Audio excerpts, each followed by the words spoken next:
لله نحمده ونستعينه ونستغفره ونؤمن به ونتوكل عليه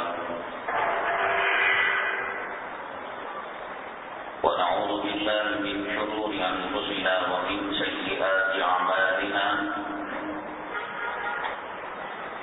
من يهده الله فلا مضل له ومن يضلله فلا هادي له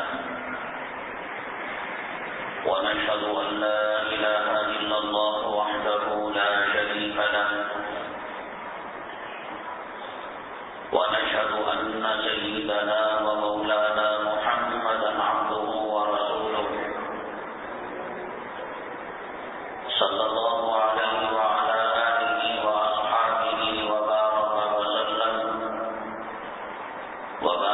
وسلم تسليما كثيرا كثيرا.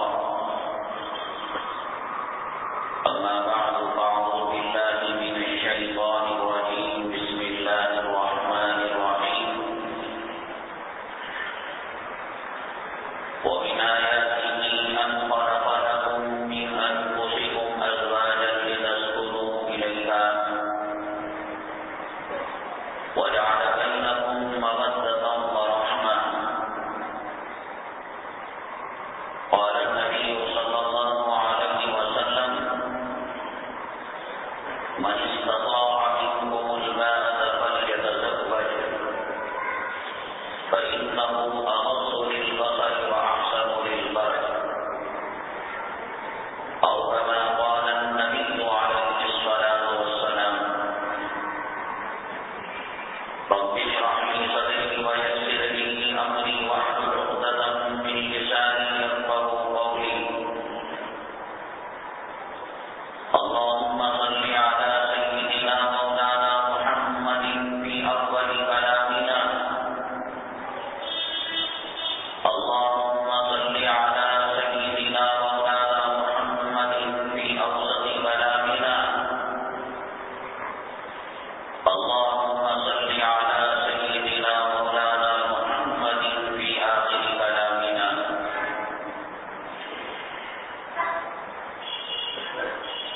معزز سامعین کرام، مسلمانوں کا وہ طبقہ جو اپنے آپ کو دیندار سمجھتا ہے اور اپنے بارے میں یہ تصور کرتا ہے کہ ہم بے دینداروں سے، فاجروں سے، فاسقوں سے اور شیطان کے منتظروں سے کٹے ہوئے ہیں. ہم صرف جمعہ کے نمازی نہیں، 5 وقتہ نمازی ہیں. یہ جو ہزاروں فرقے اور جماعتیں ہیں، تبلیغی جماعت ہے، اسلامی جماعت ہے، دیوبندی جماعت ہے، بریلی جماعت ہے، چلہ اور چھٹی والی جماعت، ان تمام مسلکوں اور مکاتب فکر سے بالا تر ہو کر مسلمانوں میں 2 قسم کی جماعتیں بنیادی طور پر نظر آتی ہیں. ایک دیندار کی جماعت، ایک بے دینداروں کی جماعت. اب وہ چاہے کسی بھی مکتب فکر سے، کسی بھی جماعت سے، کسی بھی تنظیم سے وابستہ رہے ہوں، یہ دوسری بات ہے. ایک 5 وقتہ نمازی، ایک جمعہ کے نمازی، ایک داڑھی والا طبقہ، ایک بے داڑھی والا طبقہ، ایک باپردہ خواتین جو اجتماعات میں شرکت کرتی ہیں، فضائل اعمال اور دینی کتابیں پابندی کے ساتھ پڑھتی ہیں، سنتی ہیں، سناتی ہیں. اور ایک بے پردہ بازاری عورتیں، ماڈرن عورتیں، بیوٹی پارلر کی طرف رخ کرنے والیاں اور باہر جا کر ملازمت کرنے والی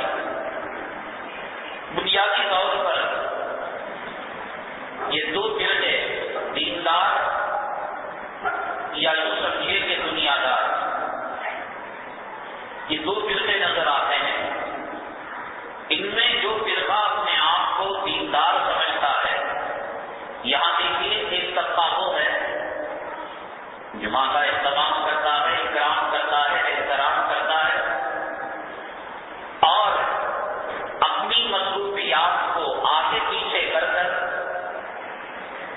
وقت جمعہ سے پہلے مسجد پہنچتا ہے،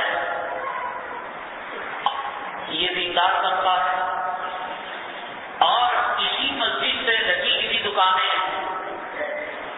جو 1:15 بجے بند ہوتی ہیں، 1:30 بجے بند ہوتی ہیں، اور اسی مسجد کے ارد گرد احاطے میں مسلمانوں کے مکانات ہیں، ممکن ہے یہ بیان اور یہ تقریر کے الفاظ و کلمات ان کے غسل خانے سے بھی ٹکرا رہے ہیں۔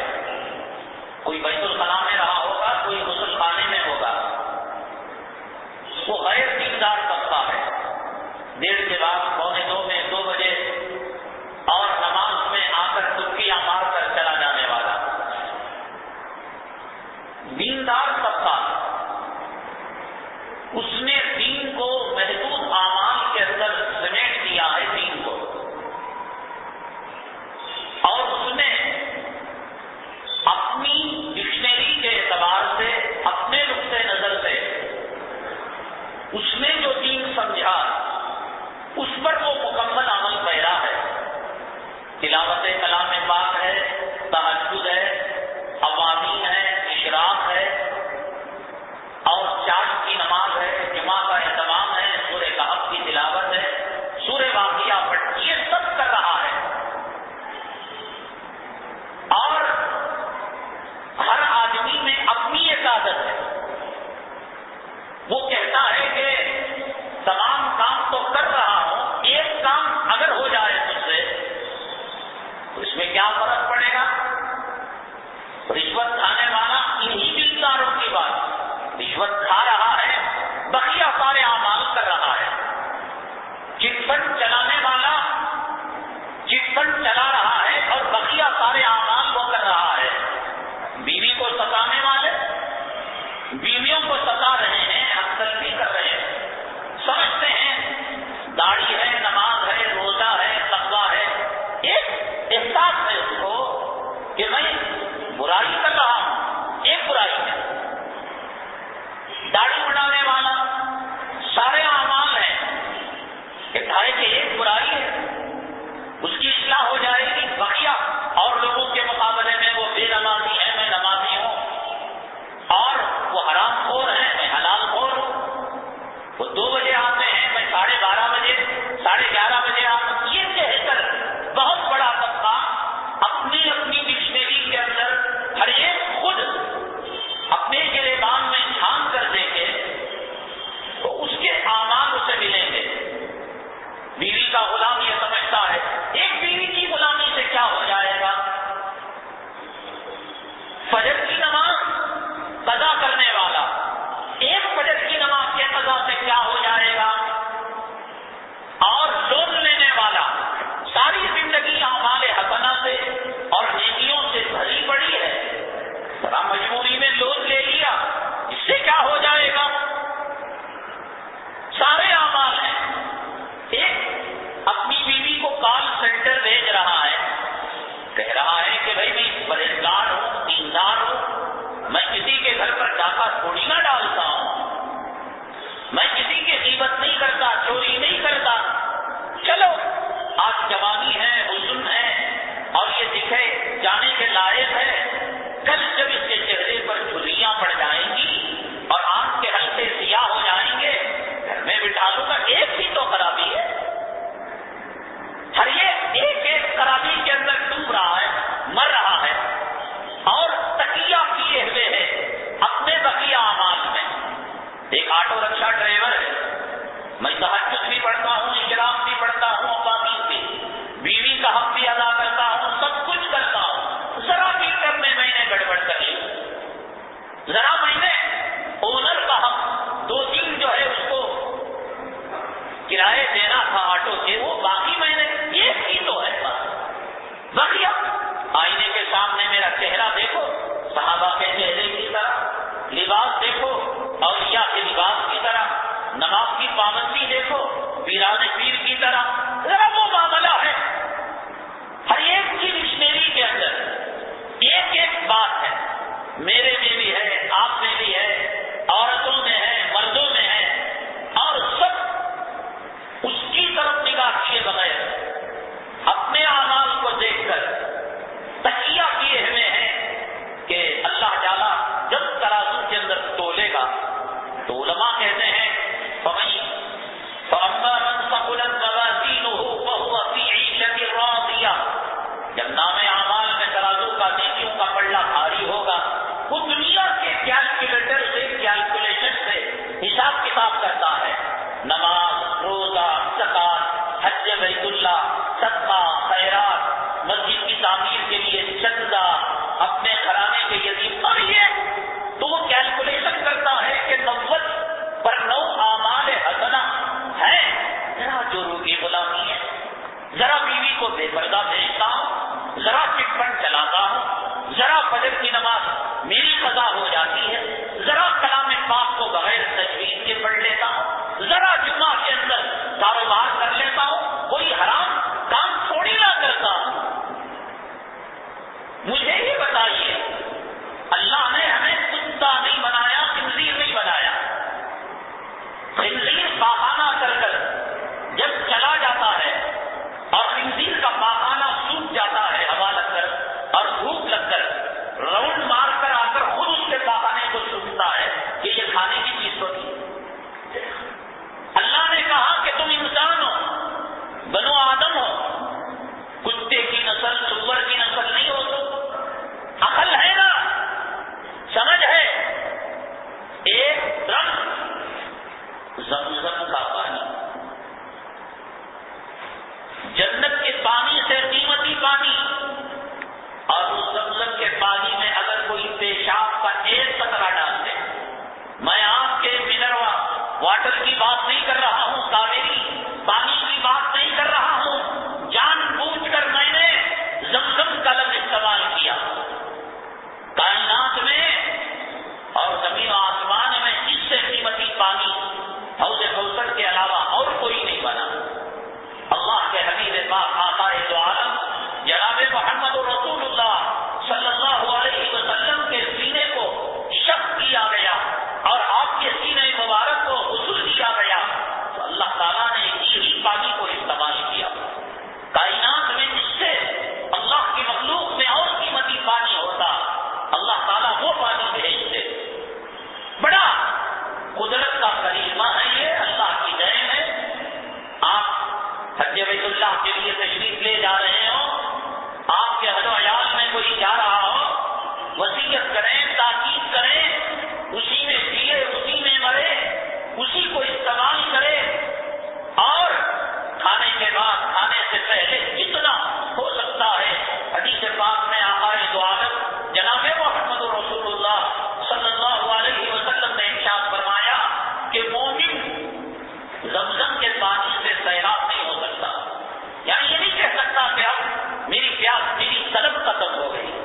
منافق کی طلب ختم ہو جاتی ہے, کچھ گھونٹ پانی پی کر وہ رک جاتا ہے, اللہ تعالیٰ اس کو محروم کر دیتے ہیں. ایسے زمزم کے پانی میں اگر پیشاب کا ایک قطرہ ملا دیا جائے, کیا کہیے گا جناب, یہ جنت کے پانی سے قیمتی پانی اور اللہ کے نبی صلی اللہ علیہ وسلم کے سینے مبارک کو غسل کیا جانے والا پانی, اور یہ وہ پانی جسے محدثین کرام نے اپنی حدیث کی کتابوں میں, ہر حدیث کی کتاب میں زمزم کی فضیلت کو لکھا ہے. فرمایا ہے ماؤ زمزم بما شرب والا, کہ زمزم میں اللہ نے وہ تعبیر دی ہے کہ جس مقصد کے لیے پیا جائے اللہ تعالیٰ کو مقصد اس کا پورا کرتے ہیں. دعا آدمی کہتا ہے, اللہ میری بیوی کی بیماری دور کر دے, اے اللہ مجھے لڑکا دے دے, اے اللہ مجھے لڑکی دے دے, اے اللہ مجھے دکان دے دے, اے اللہ میری لیلا مجھے دے دے, اے اللہ میرے مقدمے. دعا کریں گے اور زمزم کا ایک قطرہ 7 زمین اور 7 آسمانوں کی دعاؤں کو لیے ہوئے. آقا نے فرمایا ماؤ زمزم لما شرب والا, زمزم کا پانی جس مقصد کے لیے پیا جائے, آپ جو دعا کریں گے وہ ہوگا, لیکن ایک قطرہ 7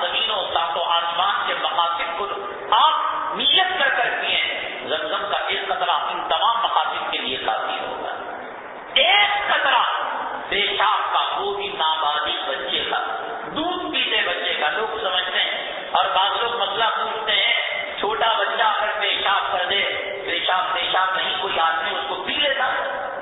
پیشاب ناپاک ہے نجس ہے، وہ بچے کا ہو وہ بچی کا ہو، وہ نابالغ ہو وہ بالغ ہو.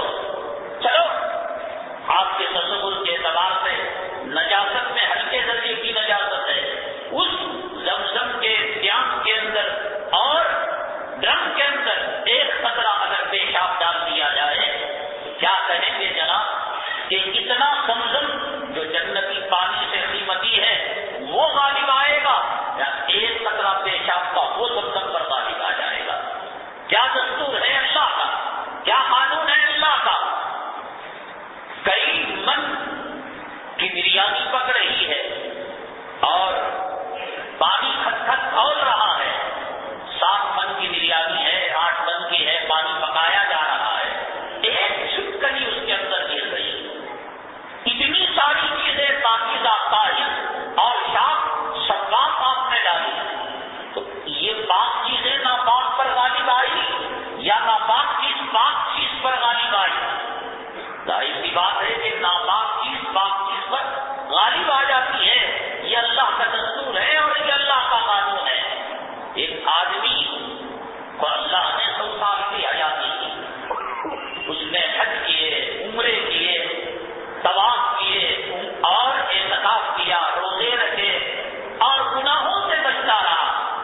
ایک مرتبہ اس نے اللہ تعالیٰ کی وحدانیت کا انکار کیا، ایک مرتبہ اس نے اللہ کے قرآن کی گالی دی، ایک مرتبہ اس نے جناب محمد رسول اللہ صلی اللہ علیہ وسلم کے سنت کی توہین کی. کوئی دنیا کا کیلکولیٹر لے کر حساب کتاب کرتے بیٹھے تھا کہ 14 سال کی عمر میں بالغ ہوا تھا اور دن میں 5 نمازیں پڑھی تھی، 5 کو انٹو کرو 30 سے، تو پھر اس کو انٹو کرو 1 سال سے 360 سے، پھر اس کے بعد اسے انٹو کرو 100 سال سے. کہاں اتنے اعمال، کہاں ایک جملہ؟ یہ دنیا کی عدالت ہے اور اللہ کی عدالت یہ ہے کہ وہ ایک جملہ جس کی 100 سال کی عبادت پر پانی پھیر دے گا. تو ہر آدمی اپنے طور سے یہ سمجھا ہوا ہے، ذرا میں جھوٹ بول لیتا ہوں، ذرا میں کاروبار کے اندر دھوکہ دے لیتا ہوں، ٹوپی پہنا دیتا ہوں، ذرا میں قرض لے کر گلیوں کو بھلا دیتا ہوں اور گلیوں پر نو انٹری کا بورڈ لگا، یہ ذرا ذرا ذرا سارے اعمال کو تباہ کر رہا ہے، برباد کر رہا ہے. قرآن شریف میں اللہ تبارک تعالیٰ نے ارشاد فرمایا وَمَن يَبْتَغِ غَيْرَ الْإِسْلَامِ دِينًا فَلَن يُقْبَلَ مِنْهُ. اسلام ماں کے پیٹ سے لے کر قبر کے گڑھے تک ذرے ذرے پر عمل کرنے کا نام ہے، پائی پائی پر لمحے لمحے پر عمل کرنے کا نام ہے. دنیا کے کوئی شعبہ اور زندگی کا کوئی حصہ ایسا نہیں ہے جس میں مسلمان یہ سمجھے کہ اس شعبے کے اندر میں اسلام سے آزاد ہوں. ذرا میں نے یہ کر لیا، ذرا میں نے یہ کر لیا، ذرا میں نے جو ہے حرام کاری کر لی. شراب حرام ہے تو کتنا حرام ہے؟ 10 لیٹر 20 لیٹر ایک ڈرم. حدیث میں فرمایا جس کا اکثر حصہ نشہ کرتا ہو. شراب کیوں حرام ہے؟ اس لیے حرام ہے کہ وہ نشہ کرتا ہے، اس لیے دماغ پر پردہ ڈال کر وہ ماں بہن بیٹی اور خواتین کو ایک صف میں کھڑا کر دیتا ہے. خبر کے معنی پردے کے ہیں. حدیث پاک میں آقا نے فرمایا کہ جس کا اکثر حصہ نشہ کرتا ہو اس کا ایک قطرہ بھی حرام ہے. اب اگر آدمی ایک قطرہ شراب کو پانی میں ملا کر پیے اس کو نشہ آئے گا؟ پانی میں ڈال کر کھا لے، شربت میں ملا کر پی لے، نشہ نہیں آئے گا. اور شراب حرام کیوں ہے؟ نشے کی وجہ سے. تو آدمی یوں کہے کہ جب ایک قطرہ نشہ نہیں دیتا تو شراب حلال ہونا چاہیے. آقا نے فرمایا جس کا اکثر حصہ گناہ میں مبتلا کرتا ہو اس کا چھوٹا حصہ بھی گناہ کے اندر شامل ہے.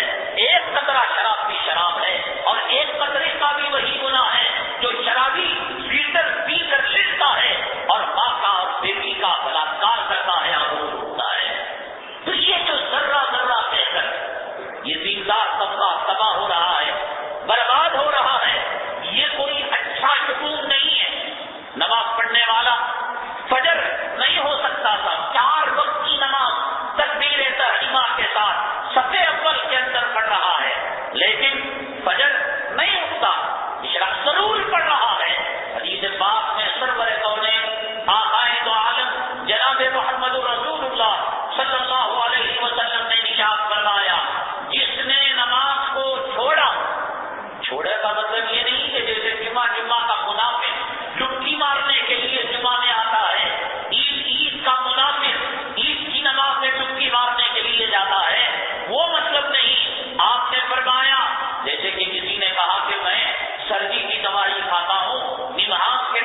نہ پڑھنے والوں کی بات نہیں، چھوڑنے والوں کی، جمعہ اور عید اور جنازے کے منافقوں کی بات نہیں، پڑھنے والوں کی بات۔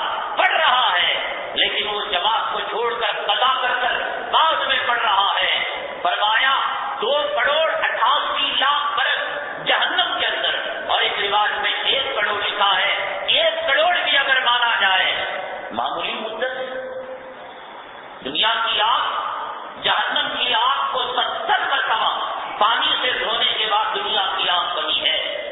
ایک آپ موم بتی جلائیے، آپ ماچس کی تیلی جلائیے اور اس آگ پر اپنی انگلی رکھیے، کتنے سیکنڈ تک آگ اس وہ دنیا کی آگ جو جہنم کی آگ کو 70 مرتبہ دھونے کے بعد بنی ہے۔ اور جہنم کی آگ وہ ہے جس کو آقا نے فرمایا کہ اگر سوئی کے ناکے کے برابر دنیا کے کسی کنارے پر لگا دیا جائے، 7 زمین اور 7 آسمان جل کر راکھ ہو جائے گی۔ ایسی جہنم کے اندر 2.80 برس اس کو جانا پڑے گا۔ پہلے ایک لمحے کے لیے رکو اور سوچو آقا نے جو بات ارشاد فرمائی وہ سچ ہے یا جھوٹ ہے، فیصلہ کرو۔ میرے آقا سچے تھے یا جھوٹے تھے؟ صدیق کی نگاہ سے دیکھتے ہو، آقا آپ کو سچے نظر آئیں گے۔ ابو جہل کی نگاہ سے دیکھو گے، ابو لہب کے بچے بنو گے، عتبہ اور شیبہ کے بچے بنو گے، عبداللہ ابن ابی ابن سلول کی نسل میں جاؤ گے، شداد، فرعون اور حامان اور قارون کی نسل کے اندر جاؤ گے۔ آقا جھوٹے نظر آئیں گے۔ تم زبان سے تو نہیں کہو گے کہ میرے مولا جھوٹے ہیں، کیوں؟ اس لیے کہ آقا کا درود پڑھتے ہو، آقا کا نام لیتے ہو، آقا کے روضے پر داڑھی مڈا کر جاتے ہو، آقا کے روضے پر اپنی بیویوں کو لالی لپسٹک لگا کر لے جاتے ہو، آقا کے روضے پر تنگ اور چست لباس ماں اور بہنوں کو پہنا کر لے جاتے ہو۔ آقا کو جھوٹا تو نہیں کہو گے، لیکن یہ تمہارا عمل بتا رہا ہے کہ اگر واقعتاً آقا کو سچا جانتے تو کیا تم جہنم کے اندر 2.80 پر 8 لاکھ برس جانا گوارا کرتے؟ جو مانتا ہے وہ چھوڑتا نماز کو، جو مانتا ہے وہ داڑھی مڈاتا، جو مانتا ہے وہ حرام کا لقمہ کھاتا۔ اصل میں اس موضوع کو اٹھانے کی نوبت مجھے اس لیے آئی اور ضرورت اس لیے محسوس ہوئی، ہمارے ایک کرم فرما بڑی تیری نام کی خواہش تھی، رشتے دار بھی لگتے ہیں اور دوست و احباب میں بھی ان کا تعلق ہے، بڑی ان کی زبردستی تھی کہ نکاح میں پڑھاؤں، نکاح پڑھا کر مسجد سے نکل کر آ گیا، اور وہ دعوت دلہن والوں کی طرف سے تھی، اور میں نے آپ کو بتایا کہ دلہن والوں کی ضیافت کھانا حرام ہے، ناجائز ہے۔ کیوں؟ اس لیے عموماً لڑکے والے لڑکی والوں پر ظلم، یعنی ان کے اوپر ایک تعداد مقرر کر کر کہ 200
اللہ کے لیے میری ماں کے کفن دفن کے لیے، میری ماں کی زندگی کے لیے بھیج دے دو، کوئی دینے کے لیے تیار نہیں۔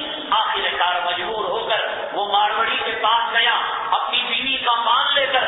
ماروڑی نے کہا 1000 روپے کو تمہیں 100 روپے سود دینے پڑیں گے۔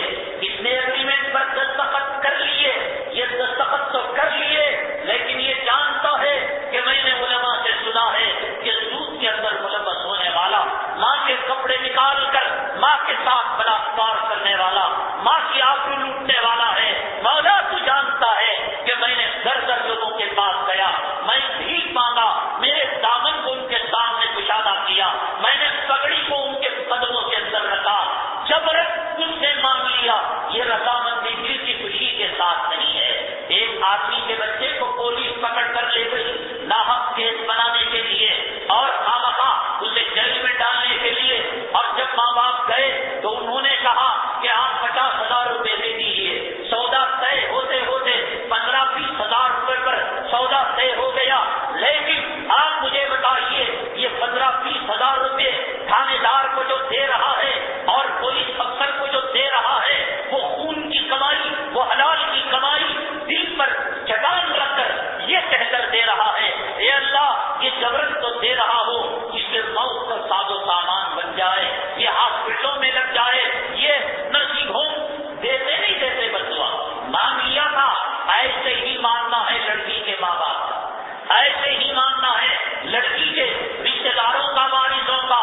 جبرن وہ مانتے ہیں، کوئی حرام کے اندر پیسہ خرچ کرنا نہیں چاہتا، لہذا اس جبری دعوت کو قبول کرنا حرام ہے مسلمانوں کے لیے، ناجائز ہے مسلمانوں کے لیے۔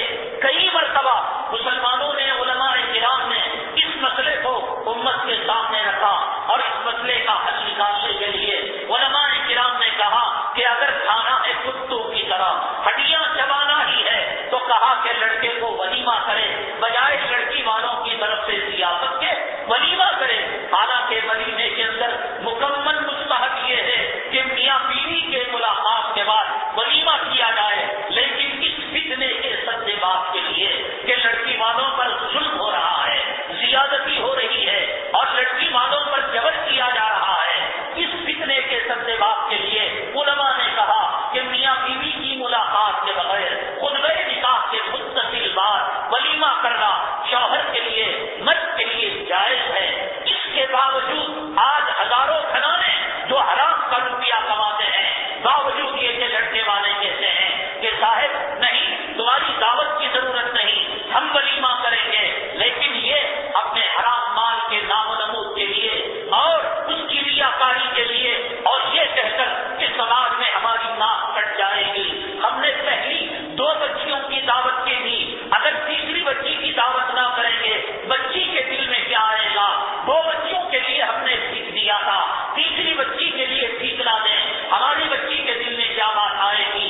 بازار والوں کے اندر، دکانداروں کے ضیافت میں ہم ان کی شادی میں جا کر ہڈیاں چبا کر آئے ہیں، اب اگر ہم اس کا خرچ چکانا ہے تو اسی طریقے سے چکانا ہے، اور رقبے قیمتی چھپائے جاتے ہیں۔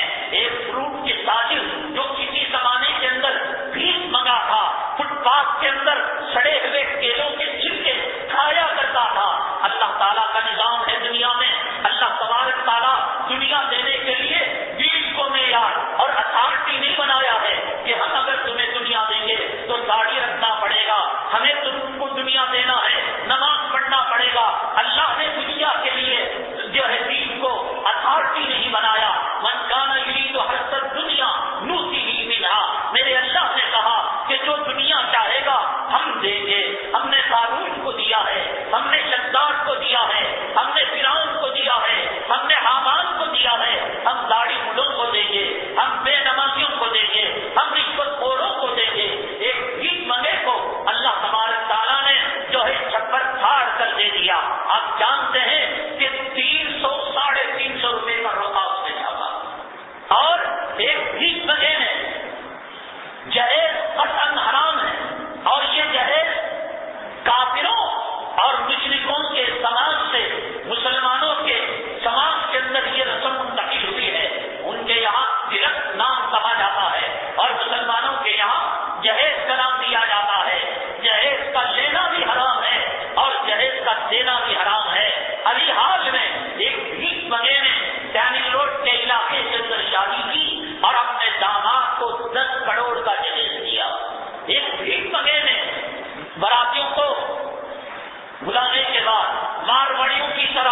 ہزاروں میٹر کپڑا اس نے خریدا، ماڑوڑیوں کی طرح سر پر جو ہے کپڑا باندھا، اور ہاتھی پر نوشا آ رہا ہے، ہاتھی پر دلہن آ رہی ہے، اور 17 اور 20 قسم کے کھانے کھائے جا رہے ہیں۔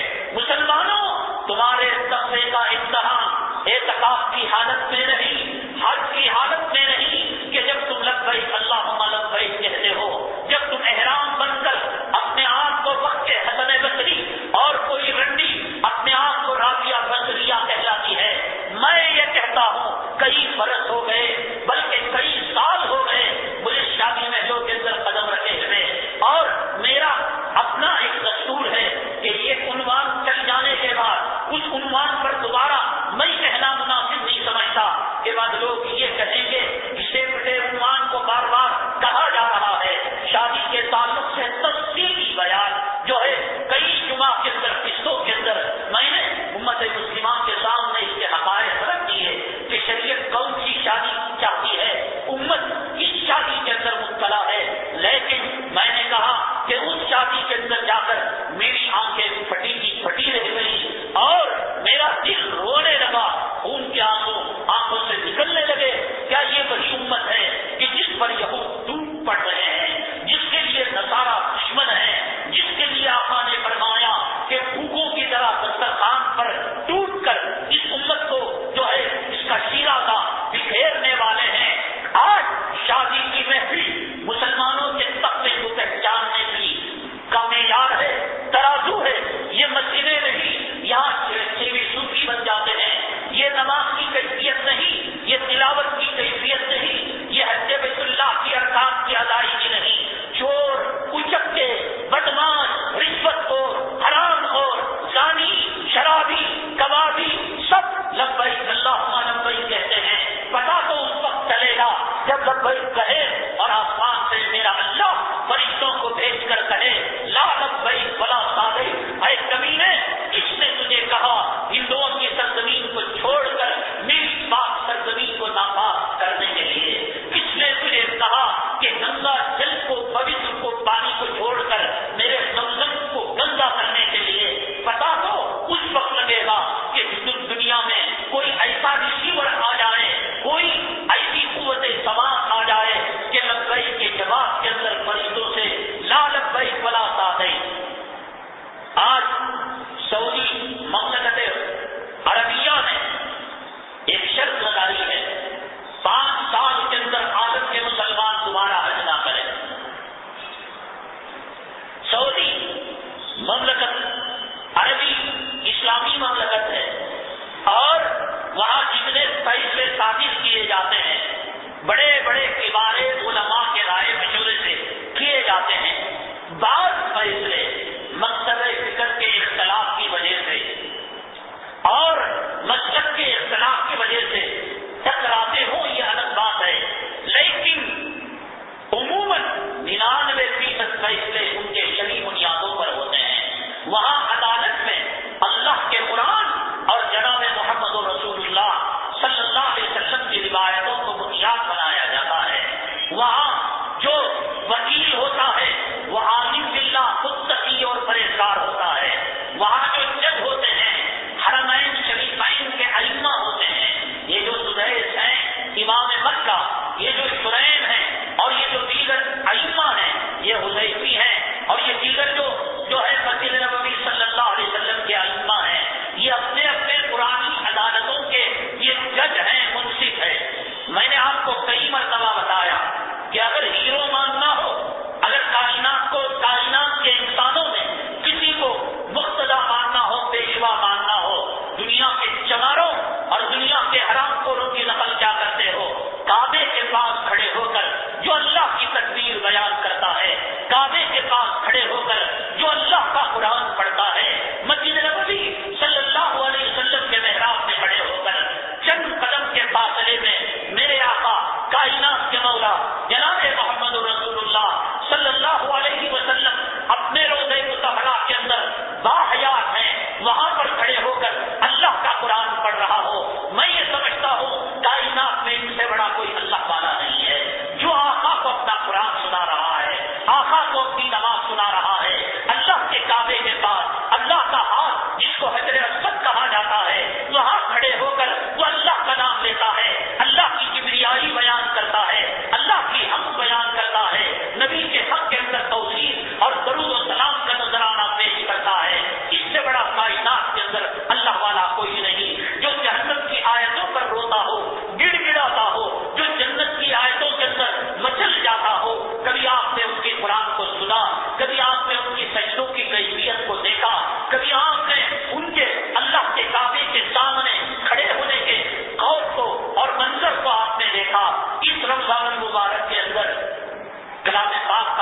22واں پارہ تھا. رئیس الامام حذیفی صاحب جو مدینہ منورہ کے ائمہ کے اندر بڑے امام ہیں, کلام پاک کا 22واں پارہ پڑھ رہے تھے, اور ایک آیت تھی, وہ آیت نہ تو جنت سے تعلق رکھتی تھی نہ تو وہ جہنم سے تعلق رکھتی تھی. عموماً سرور کونین آقا دو عالم جناب محمد رسول اللہ صلی اللہ علیہ وسلم جو رویا کرتے تھے یا تو جنت کی آیتوں پر یا جہنم کی آیتوں پر, زیادہ تر جہنم کی آیتوں پر رویا کرتے تھے, اور جنت کی آیتوں پر آپ کے چہرے پر ایک قسم کی جو ہے مسکراہٹ اور ایک قسم کی آپ کے چہرے پر خوشی کے آثار نمایاں ہوتے تھے. یہ آقا کی سنت ہے. فرماتے ہیں صحابہ کرام ایسا روتے تھے, ایسا روتے تھے گویا ہاتھی کے اندر کوئی چیز کھول رہی ہو, گویا آپ جہنم کو اپنے آنکھوں کے سامنے دیکھ رہے ہو. اس آقا کی سنت کو ائمہ حرمین شریفین زندہ کر رہے ہیں اور دوسرے علماء اور ہمارے اکابرین اس کو زندہ کر رہے ہیں. کلام پاک کا 22واں پارہ تھا اور سورہ احزاب کی آیت تھی. نیٹ کے اندر لائیو ٹیلی کاسٹ تھا مدینہ منورہ کی تراویح کا. میں دیکھ رہا تھا اور جب یہ بات آئی بتا اذاہم متوکل علی اللہ, اے محمد صلی اللہ علیہ وسلم ان کے تکلیف دینے کو اور ان کے ستائے جانے کو آپ چھوڑ دیجیے, اللہ پر توکل کیجیے. آپ اگر ریکارڈنگ ہو مدینہ منورہ کی نماز تراویح کی, اس رات کی تراویح ہو سکتا ہے کہ 20ویں یا 21ویں رات کی تراویح ہو, اس لیے کہ 21ویں رات ہوتی ہے تو 22واں پارہ پڑھتے ہیں, 22ویں رات ہوتی ہے تو 23واں پارہ پڑھتے ہیں. ظن غالب یہ ہے 21ویں رات ہوگی, حذیفی صاحب تراویح پڑھا رہے ہیں. جمعہ کے دن پر جیسے آپ کا یقین ہے اور اجالے پر جیسا آپ کا اعتماد ہے, ایسے ہی مجھے شرح صدر ہے, گھٹ گھٹ کر رونے لگے. میں نے کہا یہ جنت کی کوئی آیت تو نہیں, یہاں جہنم کا کوئی تذکرہ تو نہیں, یہاں جو ہے اللہ کے حبیب پاک صلی اللہ علیہ وسلم کے رونے کی کوئی بات کسی روایت میں تو نہیں. خیر مجھے سمجھ میں نہیں آئی بات. میں نے جو ہے تراویح کو دیکھا, بات آئی اور چلی گئی, لیکن ایک بات بار بار میرے ضمیر کو جھنجھوڑ رہی تھی. آخر امام حرم مسجد نبوی صلی اللہ علیہ وسلم کو اس جگہ رونے کی ضرورت کیا تھی. گہرائی میں گیا تو مجھے ایک بات سمجھ میں آئی کہ یہاں پر کھڑا ہو کر پڑھانے والا امام جب اللہ کے کلام پاک کی تلاوت کرتا ہے, اللہ کے حبیب پاک جناب محمد رسول اللہ صلی اللہ علیہ وسلم اپنے روزے کے اندر باحیات ہے, اللہ جیسے سلام سناتا ہے, ممکن ہے اگر اللہ تراویح سنا رہا ہو, اللہ کے لیے کوئی یہ بات مستبد نہیں ہے. حدیث پاک میں آقا نے فرمایا کہ جب تم اپنے مردوں کو دفن کر کر جاتے ہو, تمہارے چکروں کی کھڑکھڑاہٹ کو تمہارے مردے سنتے ہیں. جب میرا اللہ عام گنہگار مجرموں کے مردے کو ان کے وارثین کے چپلوں کی کھڑکھڑاہٹ سنانے پر قادر مطلق ہے, تو میرا اللہ قادر مطلق ہے کہ اس کی حبیب پاک کی مسجد میں کھڑے ہو کر پڑھانے والے امام کی تلاوت کو اپنے حبیب پاک کو سنائے. جب اس آیت کے اندر آقا کی ہسٹری آئی, آقا کی سیرت آئی, آپ کے راستے کے اندر کانٹے بچھائے جانا, آپ کو گالیاں دیا جانا, آپ کو مجنون کہا جانا, آپ کو جادوگر کہا جانا, آپ کو ملک سے نکالنے کی سازشیں کرنا, آپ کی بیٹی کو اللہ کے راستے میں شہید کر دینا, آپ کو حرم کے محترم کے اندر حالت سجدہ کے اندر اون کی اوچھڑی ڈالنا, بات سمجھ میں آ گئی. میں نے کہا واہ امام, اللہ تیرے تقوی پر, اللہ نے تیرے اندر اتنا تقویٰ پیدا کیا ہے کہ فرشتے بھی تیرے تقوی پر ناز کرتے ہوں گے. وَدَعْ عَذَابُ وَتَوَكَّلْ عَلَى اللَّهِ کہ اے محمد صلی اللہ علیہ وسلم اس اون کی بوجھڑی ڈالنے کو, طائف میں ستائے جانے کو, ملک سے نکالے جانے کو, بیٹی کو شہید کیے جانے کو, تیروں کی برسات کیے جانے کو, دندان مبارک کو اس آیت کی گہرائی میں پہنچ کر 1.5-2 منٹ تک گھٹ گھٹ کر رونے لگے. مسجد نبوی صلی اللہ علیہ وسلم کے اندر جتنے مقتدی تھے, اگر وہ ایمان کا ذرہ رکھتے ہوں, کیا دیکھنے والا ہو اور ایمان کی حرارت رکھتا ہو, شاید روئے بغیر نہ رہا ہوگا. تو میں نے کہا کہ جنت و جہنم کی آیت تو نہیں, واہ تیرے تقوی پر قربان جائے, نبی کی ساری زندگی کی قربانیوں کو تو یاد کر کر رونے لگا کہ نبی تیری اس آیت کو سنتے ہوں گے کہ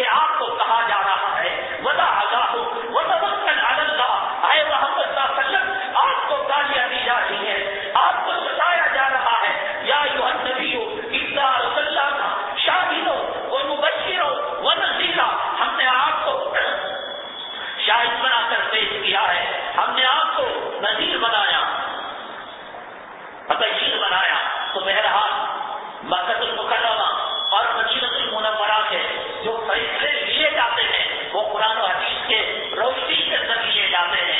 لیکن میں نے کہا مکتب فکر کے اختلاف کی وجہ سے بعض فیصلوں سے ہمارے بعض علماء کا اختلاف رہا ہے. جیسے فجر کی نماز اول وقت میں پڑھتے ہیں، حدیث کے اندر اختلاف ہے اثر کی نماز کے بارے میں کہ انسان کا سایہ دھوپ جب پڑتی ہے سایہ پڑتا ہے، 2 سائے پر پڑے 3 سائے پر پڑے، اپنی اصلی سایہ ملائے یا اپنی اصل سائے کو چھوڑ دے. فقہاء کا اختلاف ہے. ہمارے فقہاء احناف نے اور ہمارے محدثین کرام نے لکھا ہے کہ اثر کی نماز کو ایسے وقت میں پڑھا جائے کہ اس کے بعد یہ اون سوا کر پھر اس کا گوشت الگ کرنے کا وقت باقی رکھا جائے. تو ظاہر سی بات ہے آخر وقت کے اندر بھی مستحب وقت میں پڑھا جائے تو ہو جاتی ہے. وہ 3:20 میں اور 3:10 کے اندر پڑھتے ہیں. علماء دیوبند اور علماء احناف میں 2 طبقے ہو گئے. ایک طبقہ کہتا ہے کہ کیونکہ لاکھوں کی جماعت یہاں پر حرمین شریفین میں ہوتی ہے، 1 ماہ کے لیے ایام حج کے لیے یا عمرے کے دنوں کے لیے اپنے مکتب فکر سے ہٹ کر لاکھوں جماعت، حدیث میں آتا ہے 2 کی جماعت 1 کی جماعت سے افضل ہے، 3 کی جماعت 2 کی جماعت سے افضل ہے، 10 کی جماعت 8 کی جماعت سے افضل ہے. جماعت جیسے جیسے بڑھے گی اللہ تعالیٰ نماز پڑھنے والوں کو اجر زیادہ دے گا. تو حرمین شریفین میں مکہ المکرمہ میں اور مدینہ المنورہ میں کائنات میں سب سے زیادہ مفصلی نماز پڑھتے ہیں. ہمارے علماء 2 طبقے، ان کے 2 طبقے ہو گئے. ایک کہنے لگے ٹھیک ہے ہمارے مکتب فکر سے یہ لوگ الگ ہیں، لیکن لاکھوں کی جماعت کے پیش نظر اپنے مکتب فکر کو 1 ماہ کے لیے ایام حج کے لیے بازو رکھ کر تم جو ہے ان کے مسلک پر عمل کر لو. ایک مکتب فکر یہ کہتا ہے جماعت کی قربانی تم دے کر انفرادی اثر کی نماز اپنے وقت پر پڑھ لو. دونوں قسم کے اختیارات ہمارے علماء نے دیے ہیں. اسی طریقے سے اب جو ہے اجتہاد بڑھنے لگا حجاج کرام کا اور ظاہرین کا. پہلے اتنے سب حجاج کرام جاتے تھے. پچھلے زمانے میں غربت تھی، افلاس تھا، تنگ دستی تھی، صفا مروا آج جہاں پر ہے وہاں دکانیں تھی، وہاں ریت تھی، لوگ وہیں پر پیشاب کر دیا کرتے تھے، وہیں پر ٹینٹ ڈال کر بیت الخلا کیا کرتے تھے. یعنی بالکل جو ہے مجمع چھوٹا ہوتا، ہر آدمی خود جو ہے زمزم کے کنویں سے پانی کو سینچا کرتا تھا. وہ زمانہ تھا 700 لوگ حج کو جاتے تھے، 500 لوگ حج کو جاتے تھے. صفا مروا میں کوئی بھیڑ نہیں تھی. تعداد بڑھتی گئی، مسائل پیدا ہونے لگے. مسائل پیدا ہوتے ہوتے اب مینا کا جو میدان ہے وہ حجاج کرام کے لیے ناکافی ہونے لگا. تو وہاں کے کبار علماء نے یہ کہا کہ مزدلفہ کی سرحد کے اندر انہوں نے مینا کے خیموں کو داخل کر دیا، مینا کے خیموں کو وہاں پہنچا دیا. ہمارے علماء نے کہا مینا کا 1 رات کا قیام احناف کے یہاں واجب ہے. کہا اگر سے انہوں نے مینا کے اندر توسیع کر دی اور مینا کے خیموں کو ٹینٹوں کو انہوں نے مزدلفہ کے اندر کھینچ دیا. ہمارے علماء نے کہا اس جو ہے مسلک کے اندر ان پر عمل نہیں کریں گے، چاہے سڑک پر ہو چاہے فٹ پاتھ پر ہو. 1 رات مینا کے اندر بتانا احناف کے یہاں اور حنفی حجاج کرام کے لیے ضروری قرار دیا. کہا کہ اس مسلک پر تم ان پر عمل نہیں کرو گے، دن میں رہو اور مینا کی اور راتوں میں رہو، لیکن 1 رات کا بتانا مینا کے اندر واجب قرار دیا.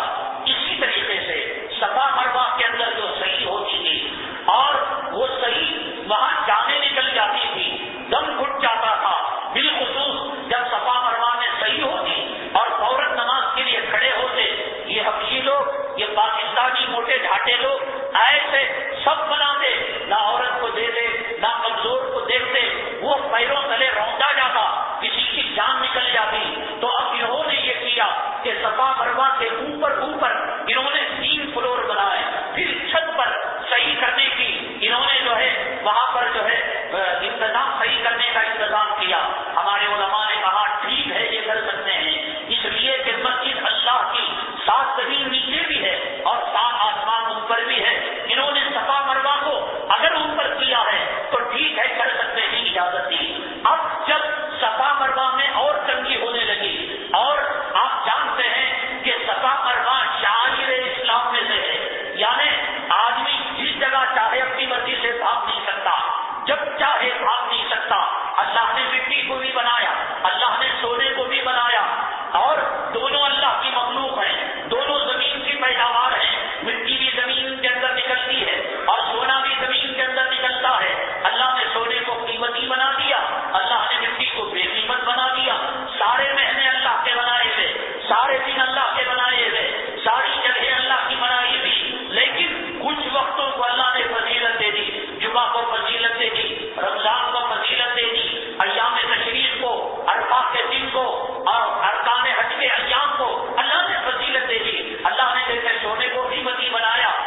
اپنے گھر میں لے کر آئیں، نہ چھو سکتے ہیں، نہ طواف کر سکتے ہیں، نہ غلاف چڑھا سکتے ہیں.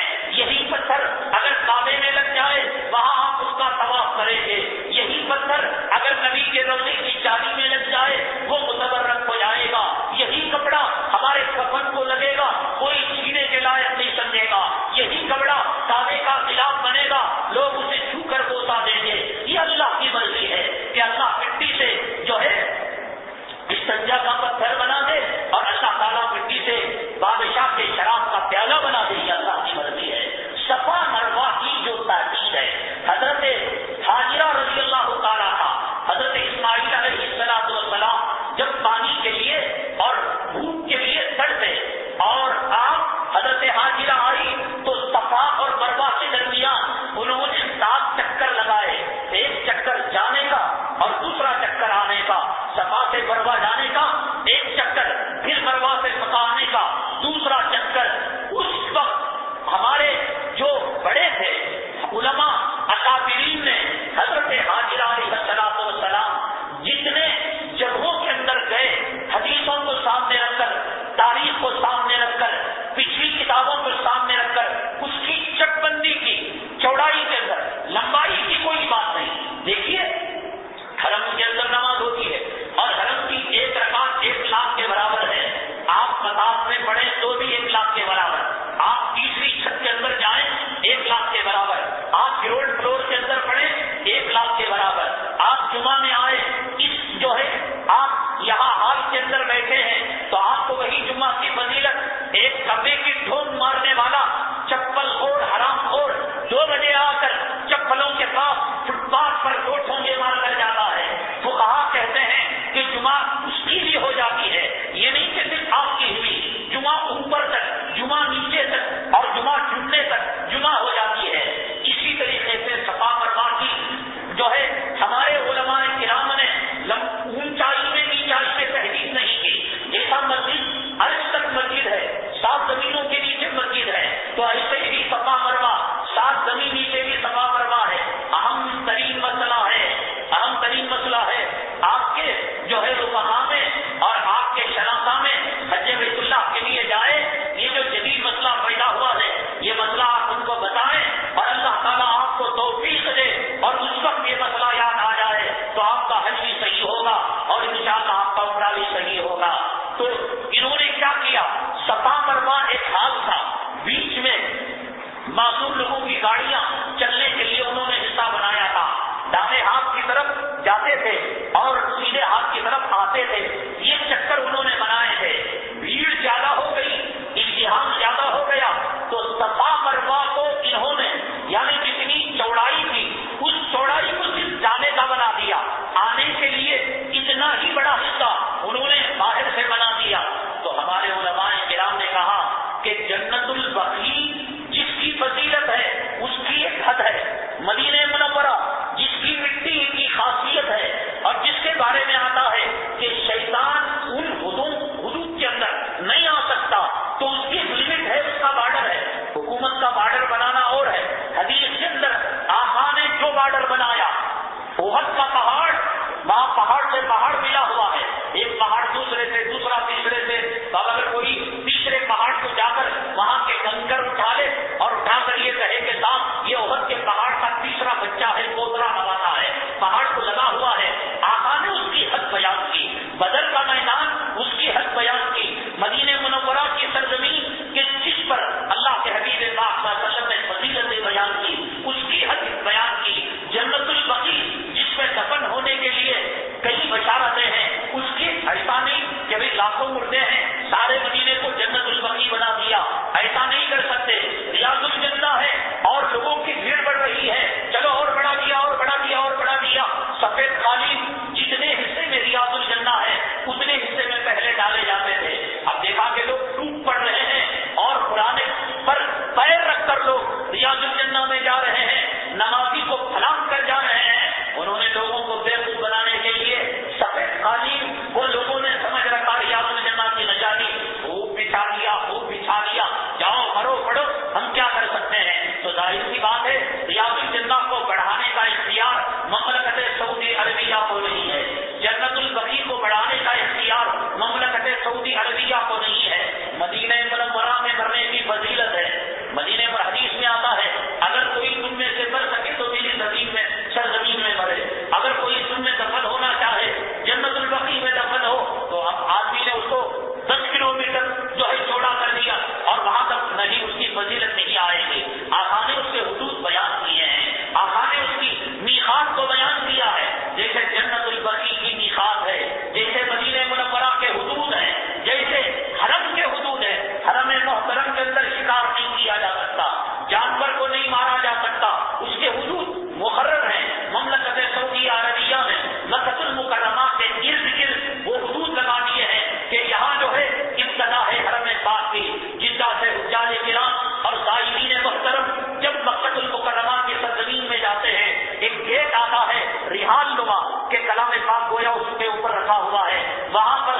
کر دیا، آنے کے لیے انہوں نے دوسرا راستہ بنا دیا۔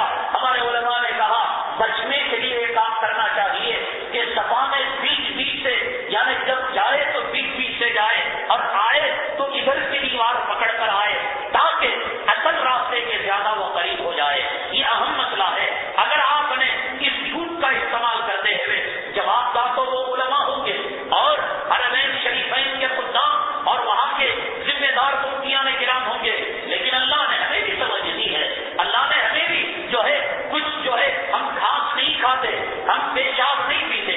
ایک آدمی ٹیلی ویژن سامنے رکھ کر حرم شریف کی نماز کو ٹیلی کاسٹ ہوتا دیکھ کر تابع امام کے کھڑ کر حرم کی نماز نہیں پڑھتا، اس لیے کہ اس کی عقل اور اس کی سمجھ بوجھ اس کو گوارا نہیں دیتی کہ تم جو ہے یہ نماز پڑھو۔ تو ایسے ہی صفا مروہ کی جو توسیع کی گئی ہے، وہ توسیع علماء احناف، ہمارے کبار علماء، ہمارے علماء دیوبند و تبلیغ اس کو پسند نہیں کرتے۔ وہ کہتے ہیں کہ اوپر نیچے تم 100 منزلہ بنا دو، صفا مروہ اوپر نیچے ہو سکتا ہے، جیسا مسجد اوپر نیچے ہو سکتی ہے، لیکن صفا مروہ کے وہ قدم جہاں اما حاجرہ بی حاجرہ کے بڑے تھے رضی اللہ تعالیٰ عنہ، اس حد کو چھوڑ کر تم آمدنی کے لیے لوگوں کی سہولت کے لیے اور تم نے بڑھا دیا، تو اس کی اجازت نہیں ہے۔ تو بہرحال وہاں کی مملکت جو قوانین مقرر کرتی ہے، ان قوانین کو ہمارے علماء قبول کرتے ہیں، تو ان کو ایکسپٹ کرنا، قبول کرنا واجب اور ضروری ہے۔ انہی میں کا ایک قانون یہ ہے کہ وہاں کے اکابرین نے اور وہاں کے علماء نے، وہاں کے کبار مفتیان اعظام نے، کون ہے؟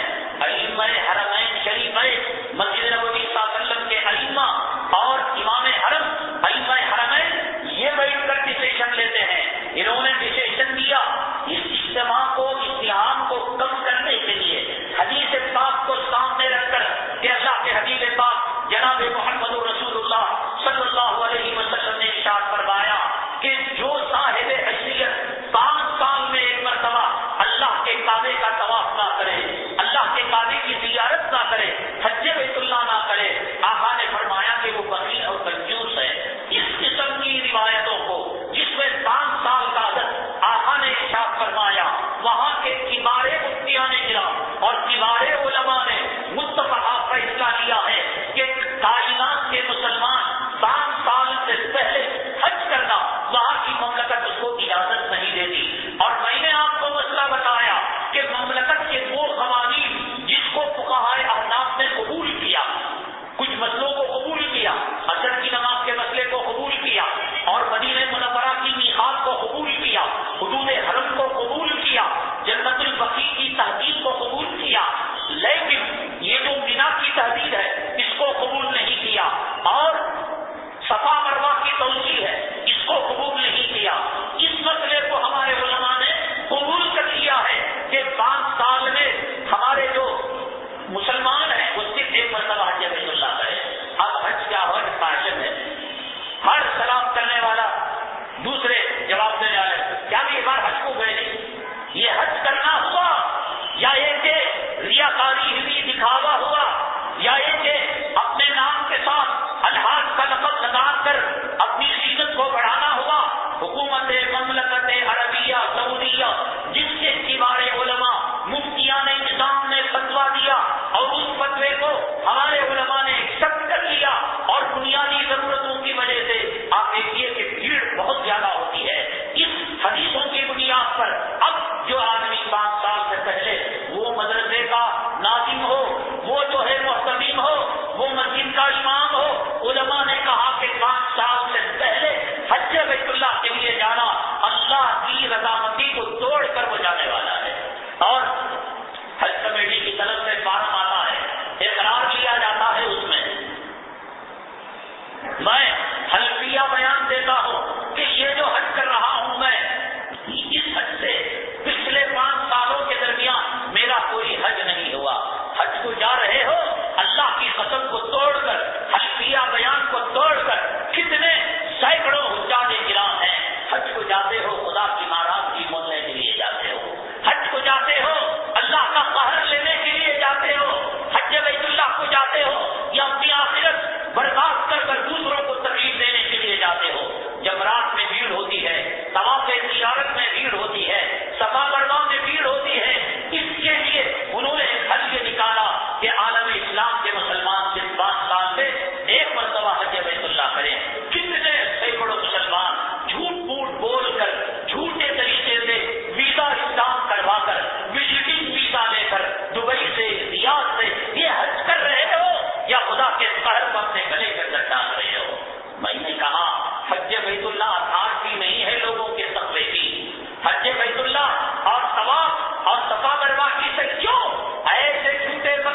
بطور معلم اگر ہمیں لے جاتے ہو حج بیت اللہ کے لیے، ہم کنسیشن میں جانا چاہتے ہیں، ہم نے کہا کہ آپ سربت العلماء سے سید علماء میں آپ کا شمار ہوتا ہے، آپ جو ہے اہل سربت علماء میں سے ہیں، کہ آپ کا ضمیر گوارا دیتا ہے کہ آپ 5 سال میں ایک پہلے آپ حج بیت اللہ کے لیے جائیں؟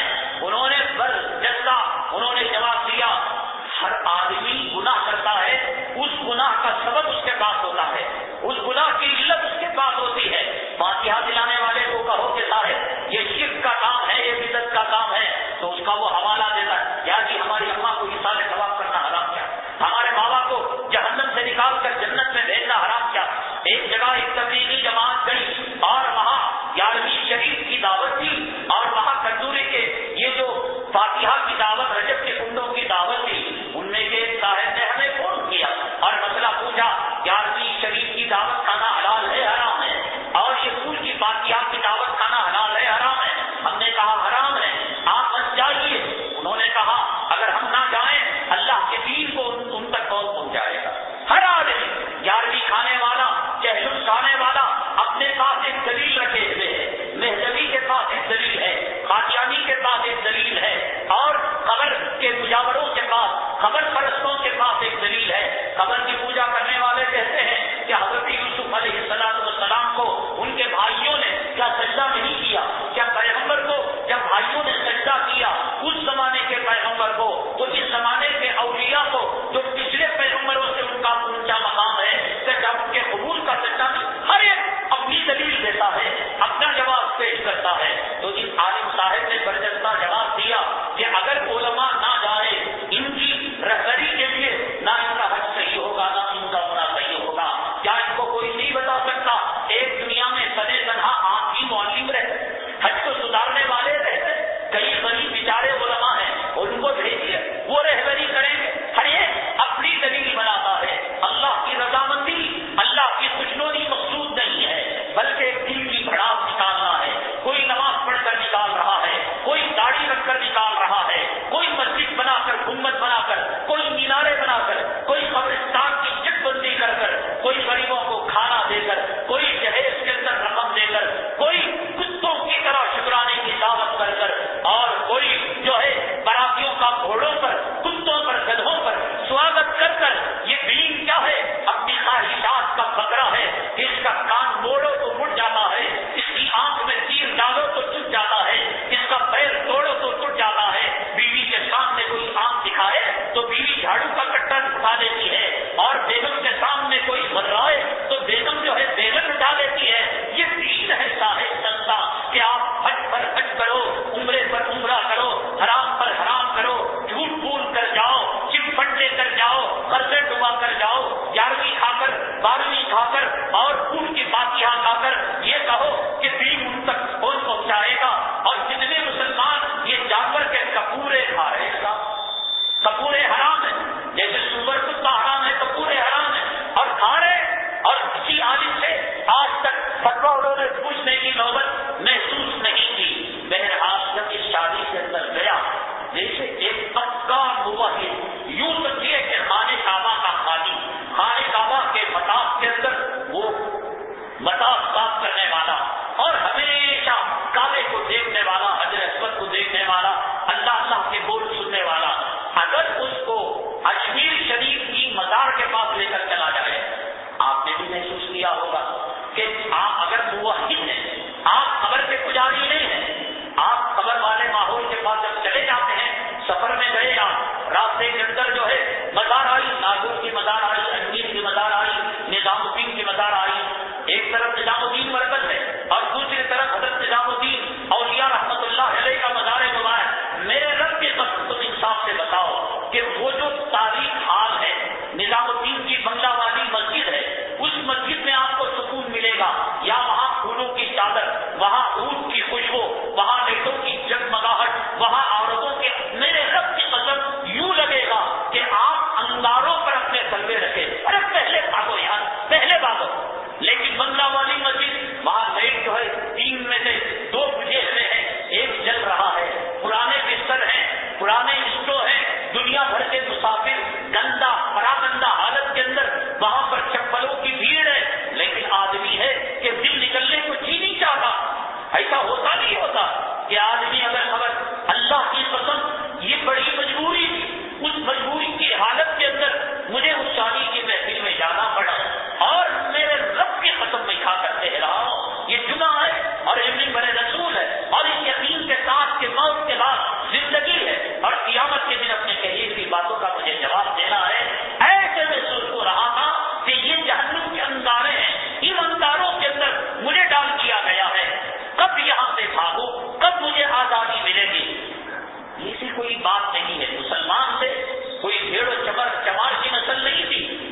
گنیشا کی مورتی کی، رام کی پوجا نہیں ہو رہی تھی، محفل نکاح کی، دلہا بھی مسلمان تھا، دلہن بھی مسلمان تھی، سرفین کا خاندان مسلمان تھا. اس شادی کے منظر نے مجھے ایک نیا عنوان دے دیا، مجھے ایک نیا موضوع دے دیا کہ مسلمانوں کا ایسی جو ہے محفلوں کے اندر شرکت کرنا.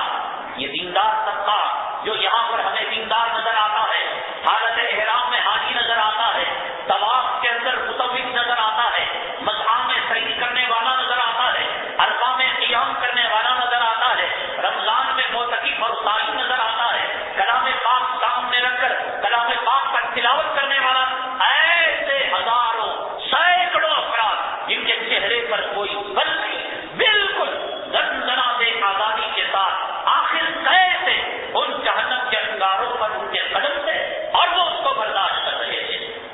اور مرد ہیں کہ صاحب شروع کے غلام بن کر بچوں کو گھما رہے ہیں، لالی پپ دے رہے ہیں اور غبارے اور انڈے پھونک پھونک کر دے رہے ہیں، اور بیگمات ہیں کھلے عام مردوں کے مجمع کے اندر آ کر اور پوری آب و تاب کے ساتھ، پوری زینت کے ساتھ. مجھے تو اللہ کی قسم میرے دل میں ایک بات آئی کہ جس میں 2 محفلوں میں جانا ہوا، جس محفل میں ایک شیواجی نگر کا شادی خانہ تھا، آس پاس کی دکانیں تھی، میرے دل میں یہ خیال آیا یہ دکانوں والوں کی مردانیت تقریباً مر چکی ہوگی اور یہ دکان والے اپنی بیوی کے اہل نہ رہے ہوں گے. اگر مردانیت نام کی کوئی چیز ہو، اتنی عورتوں کو ہر دن وہ دیکھتے ہو، کسی کی کمر، کسی کا سینہ، کوئی پٹائی گری، کوئی بنی صبری گری، تو دیکھتے تو ضرور ہوں گے. وہ آدمی روٹی کی طرف دیکھنا فطری بات ہے، پیاسے آدمی کا پانی کی طرف دیکھنا ایک فطری بات ہے. مرد کا، نوجوان کا شہوت کی نگاہ سے عورت کی طرف دیکھنا، پیغمبر ہو، ولی ہو، قطب ہو، مرد ہے، دیکھنا ایک فطری بات ہے.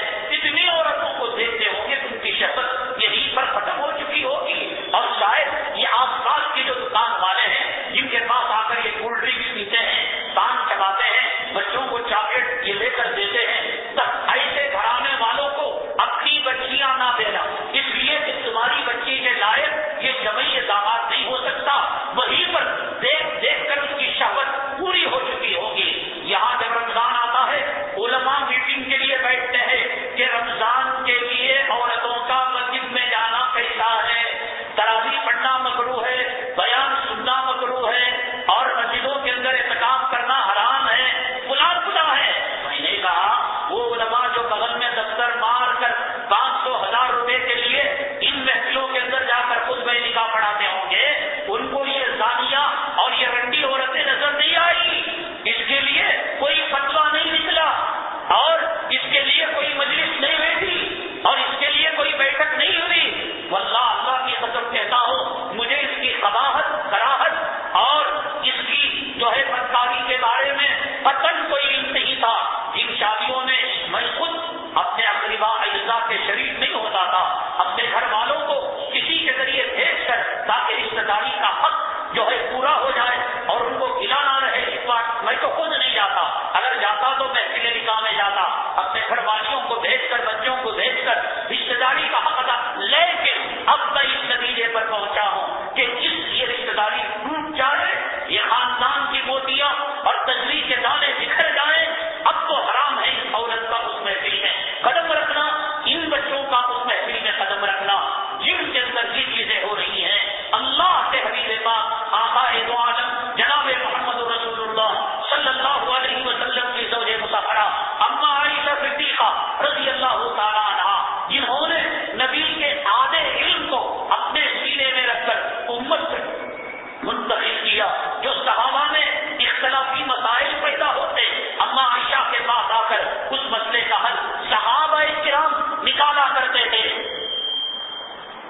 اے اما عائشہ، تیری فراست پر، تیری سمجھ پر اور تیری عقل مندی پر، تیری دانش مندی پر قربان جائے میرے آقا. اگر تجھے چاہتے تھے، میرے آقا تجھے دل سے بیٹھے تھے، میرے آقا کے دل میں تو نے مقام پایا تھا، میرے آقا تجھے سفر میں لے جاتے تھے، میرے آقا کا دنیا سے پردہ فرمانا اگر تیری گود میں ہوا اور تیرے کمرے میں ہوا، یہ بلا وجہ نہیں ہوا. اما عائشہ، تیری فراست، تیری سمجھ فرمانداری اور تیری سمجھ بوجھ قربان جائے، میرے آقا نے تجھے ایسے ہی چاہا ہوگا۔ اس زمانے میں جب ٹی وی نہیں بنی تھی، نیل پالش نہیں بنی تھی، لالی لپسٹک نہیں بنی تھی، اور گھر کا کام نہیں ہوتا تھا، جب برقعے میکسیاں نہیں تھے، جب حیا کی، شرم کی، عصمت کی، عفت کی، پاک دامنی تھی اور زنا نہیں تھا، شادی آسان تھی، سب کچھ تھا، اما عائشہ قربان جائے تیرے جوتوں پر رکھنے والی خاک پر ہماری آل اولاد قربان ہو جائیں۔ آقا نے مجھ سے ایسے ہی محبت نہیں کی تھی، ایسے ہی آقا تجھے دل نہیں دے بیٹھے تھے۔ کیا سمجھ تھی اما عائشہ نے اپنے بڑھاپے کے زمانے میں فرمایا، اپنے دنیا سے پردہ فرمانے سے پہلے، اس زمانے میں میرے مولا ہوتے، میرے اس زمانے میں آقا ہوتے، سرور کونین ہوتے۔ اما عائشہ نے فرمایا آقا کے مزاج کو وہ جاننے والی تھی، ان کے اچھے کو، بھلے کو، برے کو، کہ آقا کسے پسند کرتے تھے، کسے نا پسند کرتے تھے۔ یہی ٹیکنیک استعمال کر کر ساری سوگنوں میں اما عائشہ نے خصوصی مقام پا لیا تھا، نبی کے دل کو جیت لیا تھا۔ اللہ سے آپ نے دعا کی تھی، مولا تو نے بیویوں کے درمیان برابری کرنے کا حکم دیا ہے، لیکن اے اللہ میری بیوی اور میری حرم کی جو خاتون ہے اما عائشہ، بیوی عائشہ، اس پر میرا بس نہیں چلتا، مولا معاف کر دے۔ ٹوٹ کر چاہتے تھے، ٹوٹ کر چاہتے تھے، اس لیے کہ اما عائشہ صدیقہ رضی اللہ تعالیٰ عنہ کو معلوم تھا آقا کی پسند کیا ہے، آقا کی ناپسند کیا ہے، آقا کن چیزوں سے خوش ہوتے ہیں۔ آپ کی پہلو میں رہنے والی، سفر میں رہنے والی، حضر میں رہنے والی میرے آقا کا سر آپ کی ران مبارک پر ہوتا تو جبرائیل وحی آیا کرتا تھا، اور زوجہ کی ران پر ہوتا تو جبرائیل نہیں آیا کرتے تھے۔ بالی کسی اور کی نکلتی، کسی اور بیگم کی نکلتی، آقا فرماتے کیا تم اپنی باری عائشہ کو دے سکتی ہو؟ اگر دے دیتی ہو تو عائشہ صدیقہ رضی اللہ تعالیٰ عنہ کو لے کر جاتے۔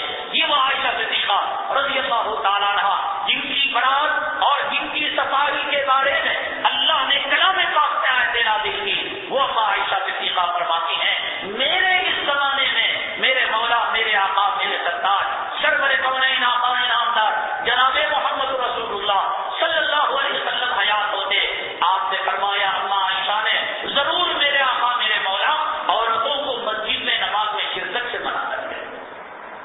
عورت نماز کو جاتی ہے، کیا ارادے سے جاتی ہے کہ میں عاشق سے ملنے جاؤں، میں محبوب سے ملنے جاؤں، میں وہاں جا کر SMS کروں، میں وہاں جا کر لوکل کال سے اپنے عاشق کو فون کروں، اپنے گھر فرینڈ کو ملوں۔ استغفر اللہ، وہ تو جنت مانگنے جاتی ہے، وہ جہنم سے پناہ لینے کے لیے جاتی ہے، اور اللہ کی رضا، اللہ کا قرب پانے کے لیے جاتی ہے۔ اللہ کی رضا، اللہ کا قرب پانے اور جنت پانے جانے کے لیے اللہ کے حبیب پاک صلی اللہ علیہ وسلم کے زوج مطہرہ نے فرمایا میرے مولا ہوتے اس زمانے میں عورتوں کو اللہ کے گھر میں نماز پڑھنے آنے کے لیے روک دیتے۔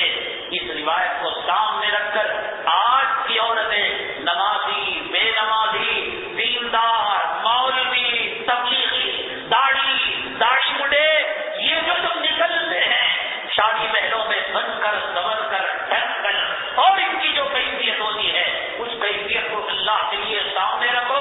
اور اما عائشہ صدیقہ نے اپنے زمانے میں عورتوں کو مسجد میں روکنے کے لیے جو علت اور جو سبب آپ نے بیان کیا، اس علت اور سبب کو سیدنا عمر بن الخطاب رضی اللہ تعالیٰ عنہ جو وراثت نبوت صلی اللہ علیہ وسلم کے بالکل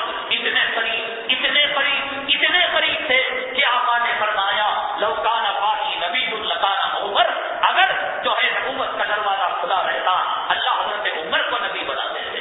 وہ عمر حضرت عائشہ صدیقہ رضی اللہ تعالیٰ عنہ کی اس وراثت والی بات کو گہرائی سے سوچا، سمجھا، اور اپنے زمانے کے اندر انتظامی اور شرعی امر کے تحت ہزاروں صحابہ کرام کے درمیان آپ نے فیصلہ دے دیا خبردار آج کے بعد کوئی عورت نماز پڑھنے کے لیے مسجد میں نہیں آئے گی۔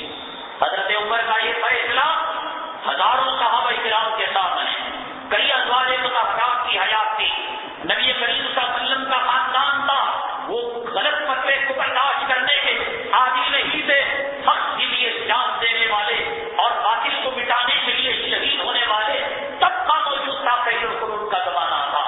ایک وہ بات اور ایک آج کے زمانے میں عورتوں کا ان محفلوں کے اندر چاہے وہ ولیمے کی محفل، ولیمہ سنت بھائی، کتا کاٹ کر کھلاؤ سنت، 5 اسٹار ہوٹل میں کرو سنت، بفے سسٹم میں کیا کرو کی طرح کھاؤ سنت، تمہاری عورتوں کو رنڈیاں بنا کر رنڈوں کے سامنے مسکرا ٹہلے کھلکھلاتے رکھ سنت۔ یہ اہم ترین عنوان ہے کہ جو معیار ہے آج کے زمانے کے متقیوں کا، قادروں کا، یہ جمعہ معیار نہیں، یہ نماز معیار نہیں، یہ حج معیار نہیں، یہ زکات معیار نہیں، یہ تلاوت معیار نہیں، یہ جو محفل نکاح ہے جس کو میں نے بڑی قریب سے دیکھا اور دیکھنے کے بعد میں نے محسوس کیا اور اپنے مزاج کے خلاف کہ شادی کا عنوان آنے کے باوجود پھر میں نے محسوس کیا کہ جس زمانے کے اندر 300 روپے کے رقمیں چھاپے جاتے ہو، گھوڑیوں پر،